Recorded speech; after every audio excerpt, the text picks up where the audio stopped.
লেখক।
জীবনে প্রথমবার আমি আসলে বইমেলায় এসেছি, যদিও ঢাকায় বড় হয়েছে, এটাই আমার জীবনের প্রথমবার বইমেলায় আসা।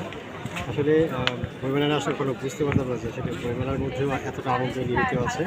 এসে আপনাদেরকে দেখালাম প্রথমে বাঁশির সুরের একজন বাদক, সে শুরু করে বাঁশি বাজাচ্ছিল, প্লাস অনেক কিছুই আছে। আপনারা ঢাকার বিভিন্ন জায়গাতে এই সমালোচনা করে আপনারা চলে আসবেন অমর একুশে বইমেলা ঢাকা ইউনিভার্সিটিতে, যেটা ইঞ্জিনিয়ারিং ইনস্টিটিউটের পেছনে, যেটা তারপর টিএসসি মোড়ে আসলে আপনার সেটা দেখতে পাবেন। খুব সহজ লোকেশনে আসতে পারবেন। তাই পরিবারের সাথে একটু ভালো সময় কাটাতে চাইলে বাংলা একাডেমি আসতে পারেন এবং এখানে এসে বিভিন্ন উদীয়মান লেখক এবং বিভিন্ন ধরনের লেখকদের বই পাবেন। বিশেষ করে আমরা তো সবসময় হুমায়ুন আহমেদ, রবীন্দ্রনাথ ঠাকুর, কাজী নজরুল ইসলাম এদের পেছনে বইগুলো পড়ি।